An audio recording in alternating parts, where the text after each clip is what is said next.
jira bitaamir galaalatu tunurra jira adha ijoolleen oromoo doktoroonni profesoroonni waa'ee nageenya kan baratti ijoollee meeqatu jira waa'ee nageenya akkamitti akka nageenyi bu haa mari'annu tooftaa biraa haa uummannu tooftaa tolee galluun maaltu jira tooftaa namatti tolee galla jennu koottaa galaa nun baafne kun bar kana wayyaani itti fayyadamtee jirti amma maali tooftaa walii galuu afaan tokko dubbanna obboleessatu achi jira obboleettitu achi jira obboleessatu miidhamaa jira obboleettitu miidhamaa jira yoo tana goone hoo oromoon waggaa 150 rakkate san 150 illee hin bulcha gonkumaa oromoo harkaa eessattuu sossootu yoo walii galuu baanne hoo karaa sareen tolchite waraabessi seena walii galtee dhabuun keenya kun bada oromoo walii haa galu yaboo waaqa laala yaboo lafa laala oromoo walii haa galu tana lallaba galti nagaa galgalti nagaa galti nagaa galgalti nagaa warri nagaa waare nagaa nageenyi haa ititu nageenyi haa bu'u nageenyi haa ititu nageenyi haa bu'u nageenyi jireenya dhala namaati nageenyi jireenya dhala namaati nageenyaa gatii kaffallee hin dandeenyu nagaa tilmaamne hin dandeenyu irratti hojjetuun ala oromoo nagaa buufnu oromoo nagaa buufnu oromoo nagaa haa buufnu nageenyi waan guddaadha nageenyi jireenya dhala namaati nageenyi jireenya dhala namaati oromoo nagaa haa buufnu oromoo har'a nu abbaa biyyaati nagaa haa lallabnu fuula fi qalbii keenya gara nagaa haa deeffannu fuula fi qalbii keenya gara nagaa yaada keenya gara nagaa haa deeffannu nagaa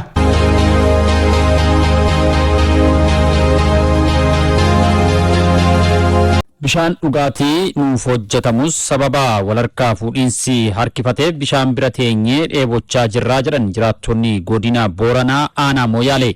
Biiroon bishaanii fi enerjii Oromiyaa yeroo gabaabaa keessatti bishaan uummataaf akka gadhiifamu ni taasifnaa jedhe Booruu Koonsoo dabalata qaba.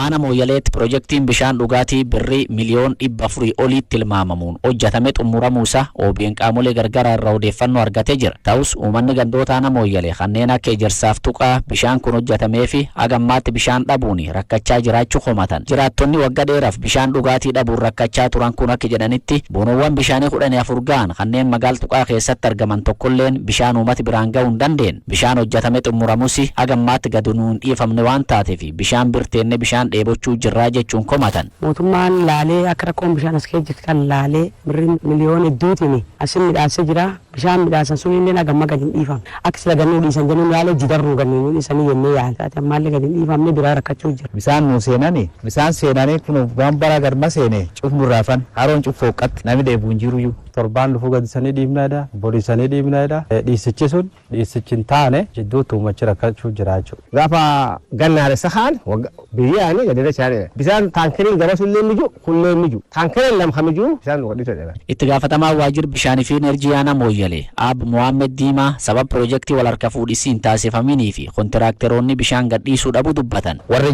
naannoos qunnamnee jira. Koreeliin ijaaramuu qaban Aanaa lama keessa jira bishaanichi Aanaa Miyoo Aanaa Mooyyalee keessa jira boordiin bula. Boordiin kun ijaaramee isaatiin akka inni xumuramu koreen dhufa.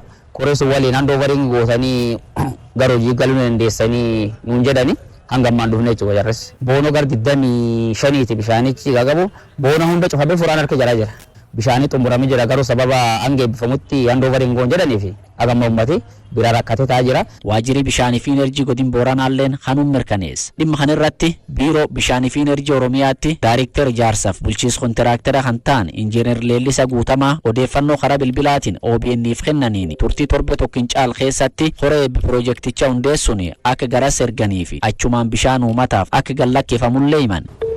Warra OBN kadame Booranaati dhimma bishaan gandi tuqaa jedhamu Aanaa Mooyyalee keessatti argamuutiif isanii bilbiluu jirra. Guyyaa agamii jechuudha guyyaa agamii itti eeggachuu danda'an. Torban dhufu koreedhaan ni argama.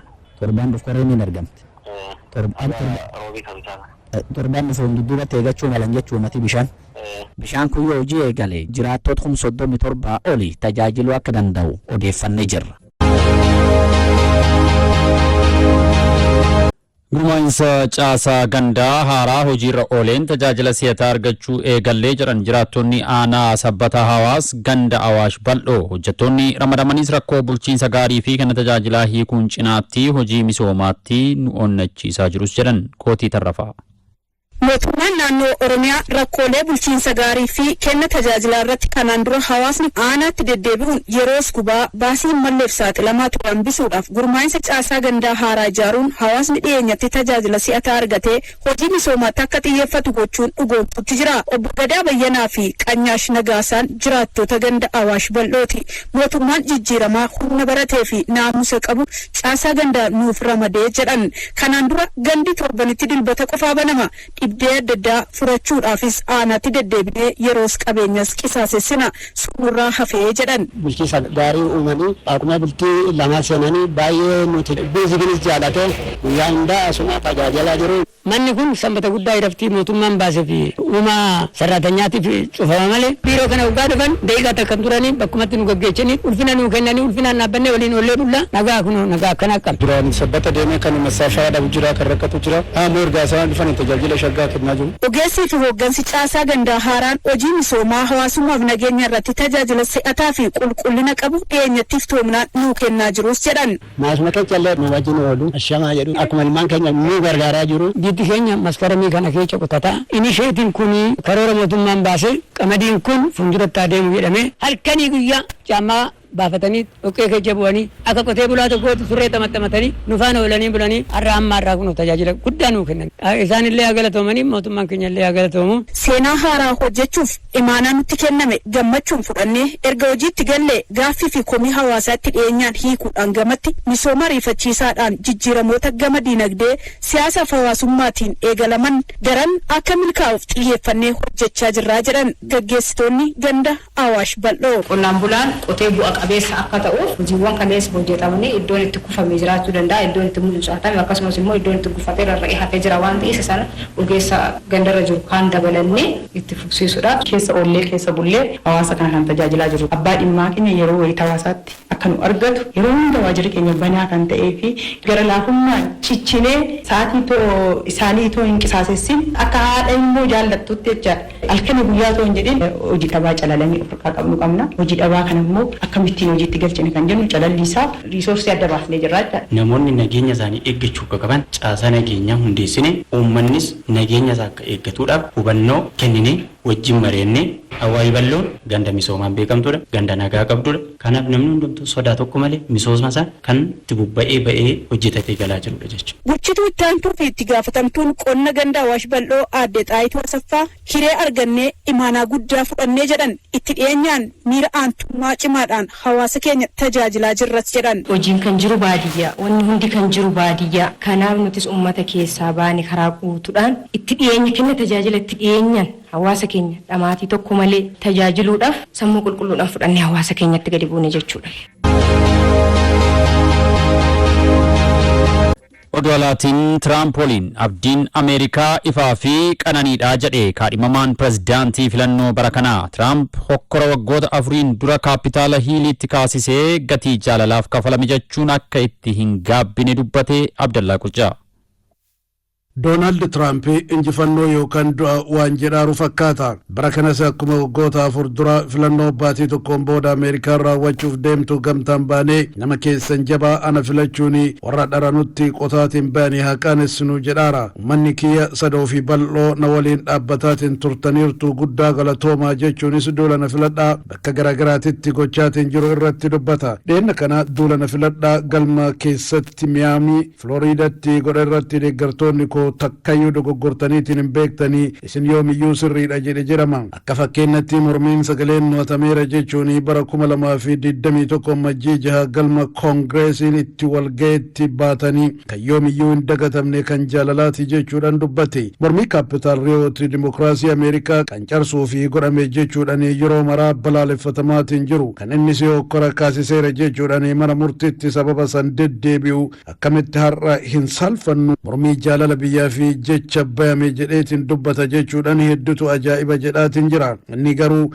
namoota hokkora san kaasuun lubbuun dabartee fi haleella fi daddarbaa poolisii irraa hafanis ijuma tokkoon mil'annaa isaan yoomiyyuu goota jechuudhaan maqaa jaraa dha'uudhaan jaja. Waan seenaa hammayyaa Ameerikaa keessatti ta'eetiin hin beekne dallaa irraan utaaluun miseensota koongireesii Ameerikaa baallee baayidanii fi dabarsuudhaa fi galmatti walgahan jeequmsa irratti raawwate sirriidha gatii jaalalaa fi jecha kafalame jechuudha. jechuudhaan Tiraamp baranas hokkoraa fi qophaatiin jiraachuu isaa mul'isa jechuudhaan namoonni dursaniitiin dubbii isaa kanarraa waa tilmaaman jiranii yoo jaalalli deeggartoonni isaaf qabanii hokkora kaasuun humnaan aangootti isa baasuuf yaaluu ta'e maaliif Ameerikaa qaroomtee tan waa marti itti dhugoome walqixxummaan dhugaa itti leellifamu jechuun fakkeenya godhannaree kan jedhes hedduu jedhama lubbuun namoota dharaaf jecha bade itti dhagahamuu didee har'as dubbii dharaa ol fuudhetiin afarsaa Doonaald Tiraamp jechuudhaan kan dubbatan hedduu Tiraamp hin sheenayina wanti gaafas balleessitan takkaa hin jirtu jechuudhaan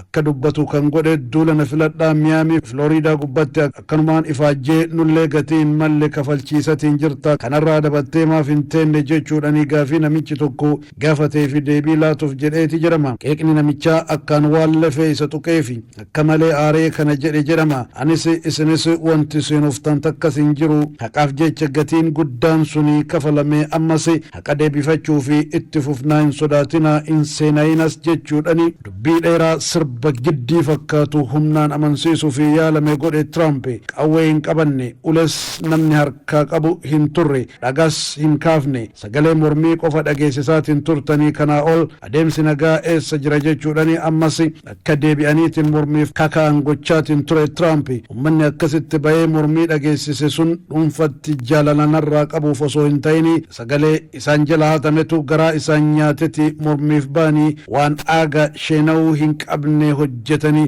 borusaaqni dabnaanii kanumatu itti fufa jedhe Tiraamp Jaak Smith namichi gaafas Rippaabilikaanota bakka bu'uudhaan miseensa koongireesii ture atii fi itti aanan kee afaan wal jala isin darbeetiin ture akkanumaan dama kalbii gootanii dhiiga lammiilee Ameerikaa si deeggaruuf baanii jedheeni akka malee Tiraampitti dubbannaan Tiraamp aaree rifateetiin dubbii dheertuu humnumaan amansiisuudhaaf godhe jechuudhaan gabaase BBC'n Mike Pence itti aanan kee waytasanii sagaleen hamaatu hin hatamne namusa gaarii guddummaa Ameerikaa agarsiisuun aangoo dabarsii karaa nagaanii eebbisii Baayidanii laadhoo osoo siin jedhu diddeetiin hokkora kaasifte ammas saniif deemtaa dhiisii waan akkasanii jechuudhaan Jaak Smith itti dhaame Doonaald Tiraamp garuu akka malee aaree dubbii dheertuu nuffisiistuu dubbate anis isinis waan gaafas ta'etti hin gaabbinu jaalala dhugaaf qabdan baatanii mul'istan jechuudhaan dubbii sababa irraa fagaatti dubbate maraafuu Kamalaa fi Tiraamp kallattii garaagaraatiin Ameerikaa keessa yaa'uudhaan